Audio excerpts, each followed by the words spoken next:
Picture को चला हुआ है, पिक्चर को चला हुआ है, यहाँ से प्रोजेक्टर से इस पिक्चर को चला है, दोनों बज रहा है।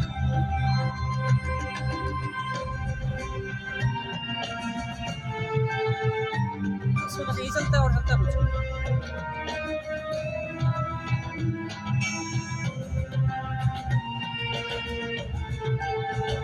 यहाँ देखो हैरान हो गए लोग।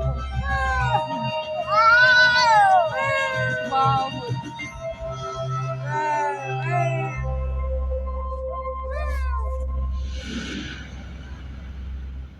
नमस्कार। अगले आधे घंटे तक आप लोग मेरे साथ रहने वाले हैं। इससे पहले शायद ही आपकी मुलाकात मुझ जैसे किसी से हुई हो, लेकिन हम यहाँ मिल रहे हैं। मैं रक्त और मांस से नहीं बल्कि ईंट और पत्थर से बना।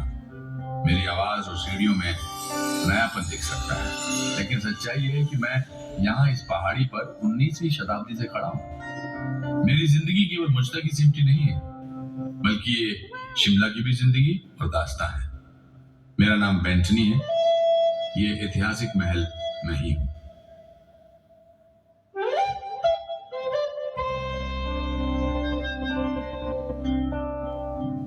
एक ऐसा भी समय था जब मैं यहाँ नहीं था।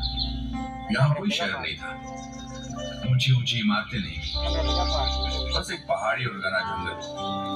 लेकिन उस पहाड़ी और जंगल में होल्डर्स के लिए पैसा कमाना आए हैं, न कि सुदूर पहाड़ियों में किसी का मदद करने के लिए। कुछ वर्षों तक कंपनी शांत रही। हिमालय की निचली पहाड़ियों में भारी परिवर्तन होते देखती रही। फिर पूरे यूरोप और भारत के अन्य हिस्सों में कई ऐसी घटनाएं घटी जिनके चलते ब्रिटिश को इन पहाड़ियों में सेनाएं भेजनी पड़ी।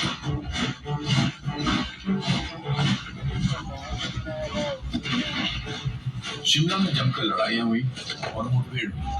पहाड़ी राजाओं और अंग्रेजों की जीत हुई और सन 1815-16 में गोरखा युद्ध समाप्त हो गया।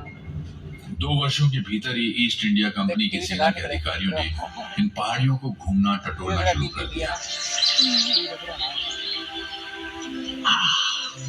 What a delightful place! Note का तरफ देखो, आपको बर्फ से ढका माउंटेन नजर आता है। चारों तरफ घना जंगल, घास का मैदान, and crystal clear water. Sir, क्यों न हम यहाँ घर बनाएं? आप गर्मियों में तपिश बातों की तुलना में इन पहाड़ियों से बेहतर तरीके से अपना काम कर सकते हैं।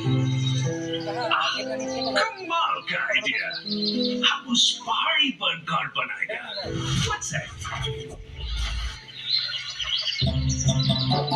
1822 में मेरे बनने से कुछ दशक पहले कैप्टन चार्ल्स प्रैट कैनेडी ने पहला स्थायी घर बनाया, जहां आगे चलकर शिमला शहर बचा। 1831 में कैनेडी हाउस में एक मेहमान का यहाँ आना हुआ, जिसका नाम था विक्टर जैकपॉट।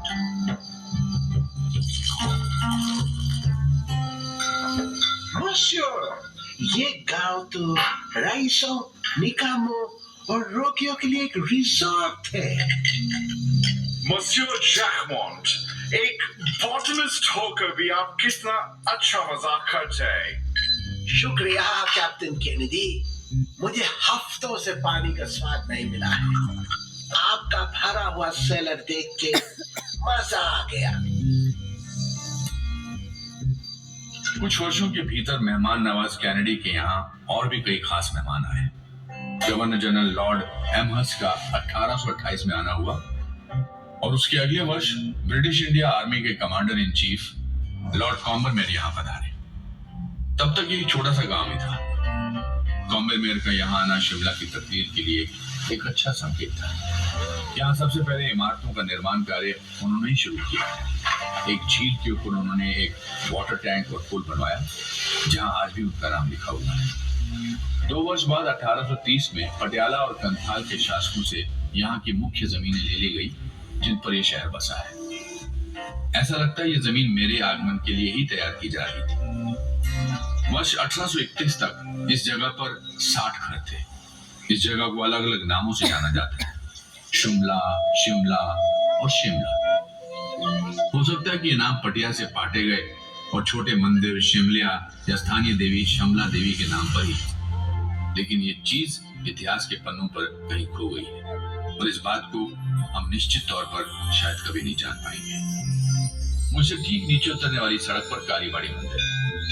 मुख्य प्रतिमा काले रंग के संगमरमर की बनी है, जिसके पीछे शिला रूप में 2 मूर्तियां हैं। ऐसा माना जाता है कि ये प्रतिमाएं अपने मूल रूप में है, जो जाकू पहाड़ी पर स्थित मंदिर की है। कुछ रोम की तरह शिमला में भी 7-8 पहाड़ियां हैं। पश्चिम में प्रॉस्पेक्ट हिल है, जिस पर कामना देवी का मंदिर है। पश्चिम में समर हिल है और पॉटर्स हिल भी है। फिर ऑब्जर्वेटरी हिल है, जिसके ऊपर पुराना वाइसरेगल लॉज है। इससे सटे ही इनवरम हिल है, जहाँ स्टेट म्यूजियम है। तो जाकू पहाड़ी है, जिसके बारे में मैंने अभी आपको बताया है। और फिर इलीसियम हिल है, जो इसी का विस्तार है।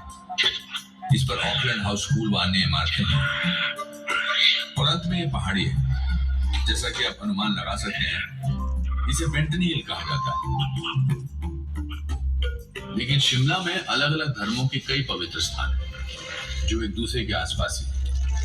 क्राइस्ट चर्च शिमला का सबसे पुराना चर्च है और ये रिज पर है। यह आसमान में शहर के हस्ताक्षर जैसा लगता है।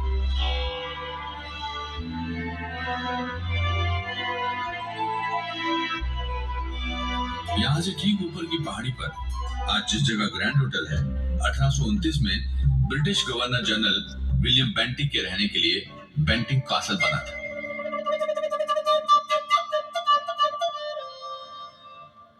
बेंटनी यानी कि मैं जहां हम बैठे हैं थोड़ा नीचे था और इसका नाम भी माननीय के नाम पर ही था। 1880 के दशक में सिरमौर राज्य के राजा शमशेर प्रकाश ने शिमला में कई जमीनें खरीदी। यहाँ ये बता देना जरूरी है कि सिरमौर शिमला के ठीक पूर्व में स्थित। फिर उन्हीं जमीनों में से एक कैप्टन गॉर्डन का भी कॉटेज था। राजा शमशेर प्रकाश के सुपुत्र और राज्य के वारिस राजा सुरेंद्र विक्रम प्रकाश ने अपनी निगरानी में यहाँ एक आलीशान महल बनवाया। इसके लिए राजा ने मिस्टर टी.ई.जी. कूपर की सहायता ली और 20वीं शताब्दी की शुरुआत के साथ शिमला के सुंदर किरदार का मैं भी एक हिस्सा बन गया। क्या हुआ? अब मुझे करीब से देखिए। मैं पूरी दरिया दिल्ली के साथ बना। मेरे सामने का हिस्सा वास्तुशिल्प कला का अनूठा नमूना है। मेरी बेल बूटेदार सजावटें और तराशे गए दीवार गिर देखने में एल्प्स की इमारतों जैसे लगते हैं।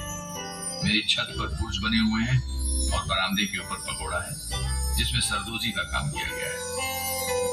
मेरी गिनती शिमला की प्रसिद्ध इमारतों में होती है। किसी ने मुझे सिरमौरी ब्रॉक शैली का अद्भुत रूप बताते हुए मेरी और मुझे बनाने वालों की उत्तम प्रशंसा भी की। साल दर साल बीतते चले गए और मेरी उम्र बढ़ती गई। मेरे किरदार में कई पहलू जुड़े। दोनों विश्व युद्धों के दौरान सिरमौर के राजाओं ने अंग्रेजी सरकार के सैनिकों के लिए मेरे उपयोग किए।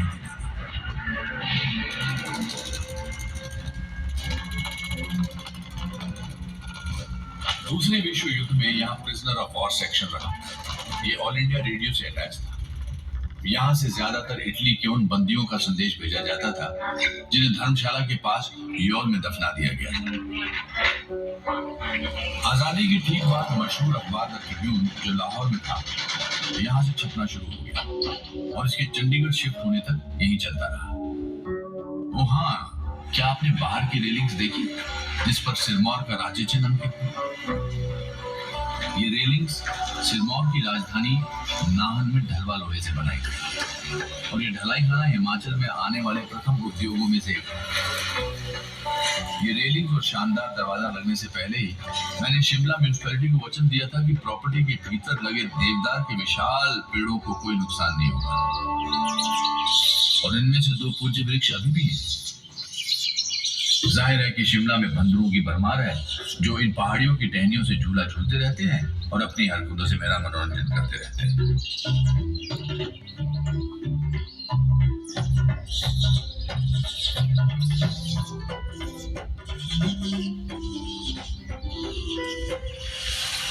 भारत की आजादी के ठीक पहले मुझे दरभंगा महाराजा के हाथों सौंप दिया गया।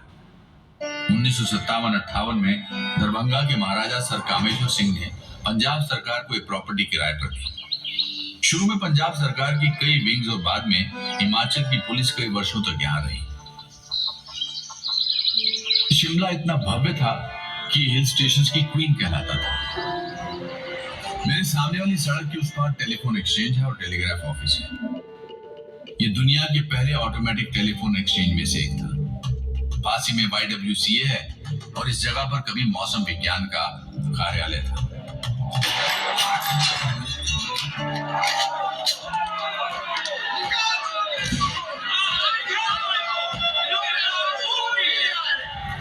उत्तर भारत के लिए 1857 की शुरुआत शांतिपूर्ण थी, लेकिन इस शांति की गोद में तूफान पड़ रहा था। ये तूफान भारत की आजादी की पहली लड़ाई के रूप में दिखा और इसने भारत में ईस्ट इंडिया कंपनी के क्रूर शासन की जड़ें हिला दी। सेवकों ने अभी बाजार में सुना है कि शिमला के पास के जचोक कंटोनमेंट के लोगों ने भी विद्रोह कर दिया है। बकवास, वो कभी भी नमक हरामी नहीं करेगा। वो हमारे खिलाफ खड़े नहीं होगा। शिमला बैंक यहाँ से थोड़ी दूरी पर ही है, जहाँ आज ग्रैंड होटल है। अधिकांश यूरोपियंस वहाँ इकट्ठा हो गए थे। हालांकि भारत में अंग्रेजों के अन्याय और अत्याचार के खिलाफ इस विस्फोटक क्रांति का प्रभाव शिमला के अधिकांश हिस्सों में ना के बराबर है, लेकिन बाकी देश में इसकी आग भड़क चुकी थी। इसके भयंकर परिणाम देखने को मिले और पूरे के पूरे गांव में आग लगा दी। शक्तिशाली और लुटेरी ईस्ट इंडिया कंपनी का अस्तित्व समाप्त हो गया और सारे अधिकार व शक्तियां ब्रिटानिया हुकूमत ने अपने हाथों में ले ली। अब भारत सरकार के प्रमुख का पदनाम गवर्नर जनरल ऑफ इंडिया और वायसराय कर दिया गया।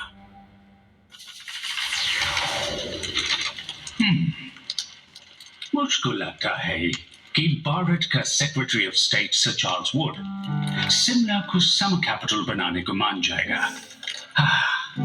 I cannot stand the heat। और मैं भारत में इसको काफी जीत चुका है।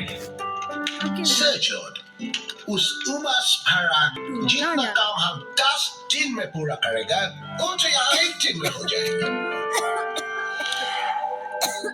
1864 में सर जॉन लॉरेंस के वायसराय बनने के बाद शिमला शहर आधिकारिक रूप से भारत की ग्रीष्मकालीन राजधानी बन गया। हालांकि इसे समर कैपिटल का नाम तो दिया गया, लेकिन वर्ष के अधिकांश समय सरकारी कामकाज यहीं से होता था और फिर जाड़े के महीनों में शिमला से कोसों दूर कलकत्ता चला जाता था और उसके बाद नई दिल्ली।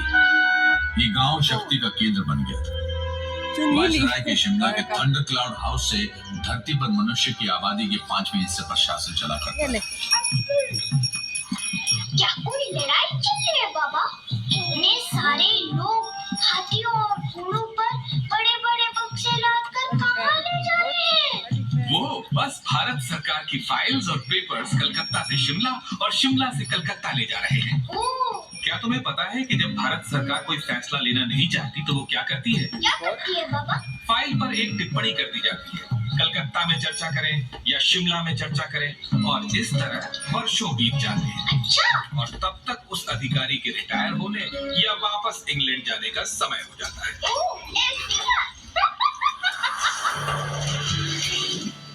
यदि आप कुछ बनना चाहते हैं तो शिमला जाइए।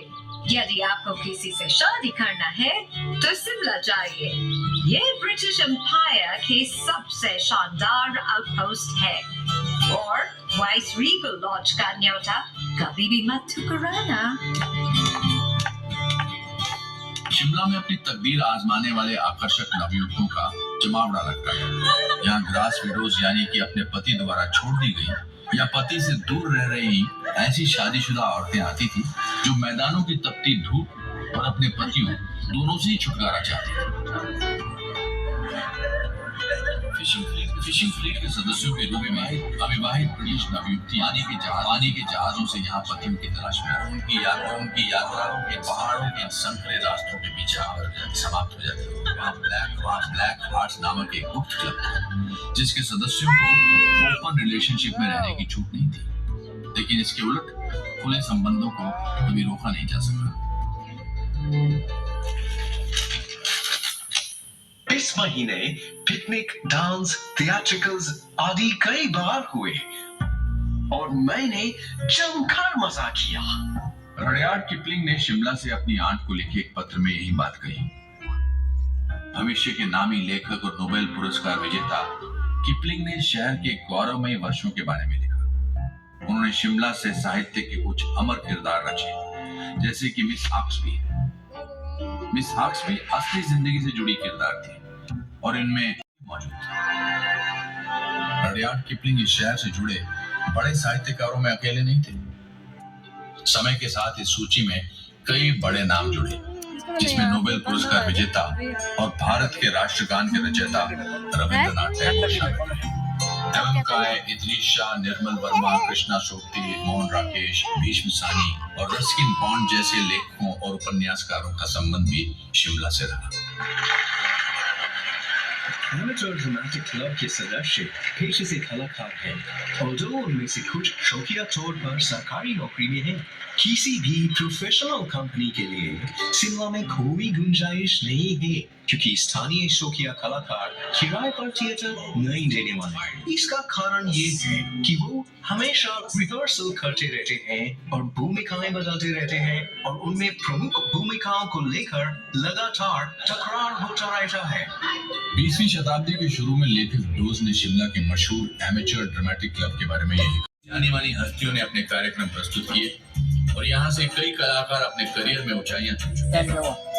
वायसराय लॉर्ड लिटन ने वॉलपोल नामक नाटक लिखा। बॉय स्काउट मूवमेंट के संस्थापक रॉबर्ट बेडन पावल और रडियार्ड किपलिंग व मैरी मार्गरेट जैसे लेखक यहाँ अभिनय कर चुके हैं। कलाकार अमृता शेरगिल 7 वर्षों तक शिमला में रही। उन्होंने भी युवावस्था में यहाँ अभिनय किया। ऐसा माना जाता है कि गायक के.एल. सहगल ने अपना पहला सार्वजनिक कार्यक्रम गेटी में ही प्रस्तुत किया। कैंडल्स, पृथ्वीराज कपूर, अनुपम खेर और कई अन्य नाम इस लाया जा सकता है। एनाडेल में गर्मी का ये बेहद सुहावना दिन है। हमारे चारों ओर फैले देवदार के ये सुंदर पेड़ इस माहौल को काफी खुशनुमा बनाते हैं। वाइस रॉय लॉर्ड कर्जन के साथ इस पवेलियन में मौजूद होना हमारे लिए सौभाग्य की बात है। क्यों मिस्टर यंग हस्बैंड, आपकी क्या राय है? बिल्कुल, मैं सचमुच यहाँ एक बहुत बड़े काम से आया है। अनंडेल में झुरमुटों के बीच बने जिमखाने को निहारते हुए वायसराय लॉर्ड कर्जन और फ्रांसिस यंग हस्बैंड ने तिब्बत पर हमला करने की योजना बनाई। इससे कुछ साल पहले ही अनंडेल में चुपचाप एक अन्य घटना घट चुकी थी। ऐसा माना जाता है कि एलन ऑक्टेवियन ह्यूम यहाँ पिकनिक मनाने आए थे, जहाँ उनके मन में एक ऐसा संगठन बनाने का विचार आया जिससे अंग्रेजों और भारतीयों को करीब लाया जा सके। उनके द्वारा बनाया गया कांग्रेस नामक ये संगठन एक अलग ही दिशा में मुड़ गया और जल्दी ही उसकी अगुवाई में भारत का स्वतंत्रता संघर्ष शुरू हुआ।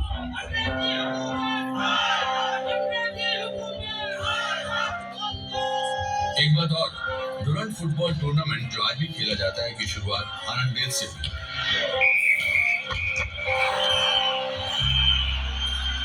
ब्रिटिश भारत और अफगानिस्तान को बांटने वाली डुरंट लाइन खींचने का निर्णय यही शिमला में हुआ।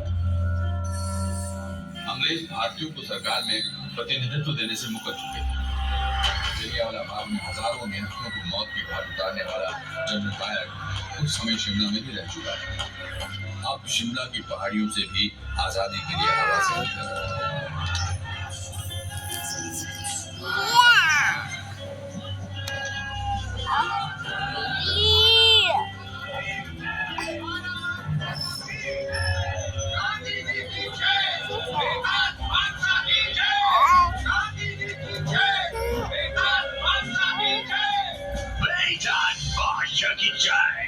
Idiot! तुम वर्ल्ड का सबसे पावरफुल गवर्नमेंट को हराने का ड्रीम करता है। वंदे मातरम!